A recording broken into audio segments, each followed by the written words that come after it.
The BodPod is a body composition measuring device that allows us to measure each student athlete's body fat percentage and lean muscle mass. It's actually the same device that they use at the NFL Combine, so it is very accurate. The first thing the student athlete does is we get their height and then we get their weight. And by getting their weight, we get their body mass. Once the athlete sits within the chamber measures their body volume. And when you have mass and volume, you can then figure out their density and body composition. So what we're ultimately figuring out is what percentage of their weight is body fat, what percentage of their weight is lean tissue. This is very important information because it allows us to fine-tune the student athlete's nutrition program based on their current composition. So for example, if we have a student athlete who's under their goal weight and they also happen to be very, very lean, then we understand that we can give them a few extra calories here and there to help them gain weight and reach their goal weight for ultimate performance. On the other hand, if we have a student athlete who's underneath their goal weight and they actually have a high body fat percentage, then we have to be a little more strict with their nutrition program because we don't want them to gain any more body fat. We want them to gain strictly lean tissue. So we have to tailor their diet a little bit more. The other interesting piece of information from the BodPod is that once we know someone's lean muscle mass, we can estimate their caloric needs. So we can figure out exactly how many calories the student athlete needs to eat each day in order for them to gain weight, or perhaps if they have to lose weight, how much do they have to reduce their calories in order for them to reach their goal weight. Nutrition is a very important part of the whole strength and conditioning program, but it's probably often the most overlooked part of the program. Everybody knows that strength and conditioning kind of creates the stimulus for the athlete to get bigger, faster, or stronger. But what they eat provides the energy for them to lift weights and do the conditioning drill, and it also provides the building blocks for them to rebuild. So without proper nutrition, the student athlete's not getting the most return on their investment, because they need to have the energy in order to give 110% during every practice, and they also need the right nutrients for their muscles to respond and adapt and for them to improve. There's a lot of research that goes along with sports nutrition, but what we've done is we've devised a very simple teaching method for our student athletes that we like to call R3, which stands for Refuel, Rebuild, Recover. The first part is refuel, which happens to be the most important. Since carbohydrates are the primary source of energy for a muscle, it's very important for the student athletes to make sure they're always fueled up to perform. So the first R, standing for refuel, means that at least half of their meals should come from sources of carbohydrates, such as pastas, breads, rice, beans, those types of foods. This way, we make sure that every time the athlete's sitting down to eat, they're trying to refuel their muscles so that they are always full of energy and they can rebuild and grow as necessary.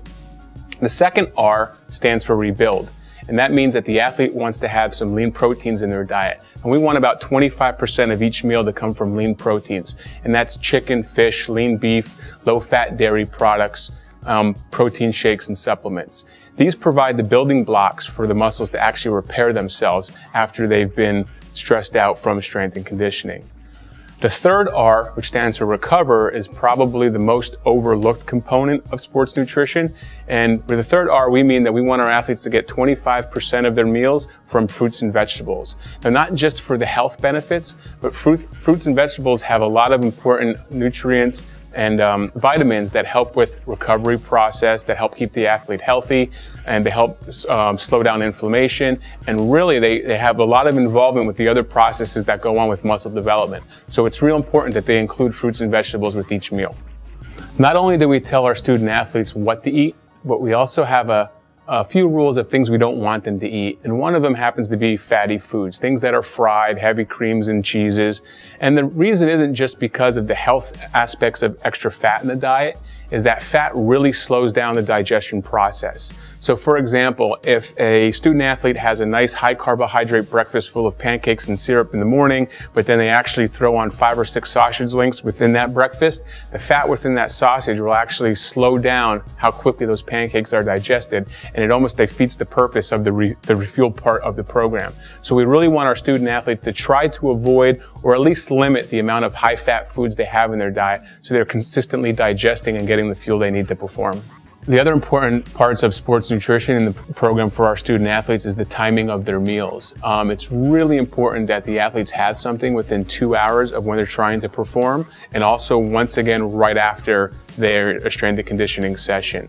You really want to convince your muscle that you're getting the nutrients and energy it needs in order for it to grow and become bigger, faster, or stronger. So after you go through a hard workout, the muscle is screaming for nutrients, and if you give them the food immediately after their workout, you're convincing the muscle like, hey, I'm getting what I need to get, therefore I can develop and get better.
Entrance.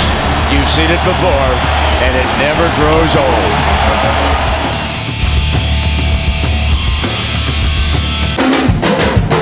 I can feel it coming in the air tonight.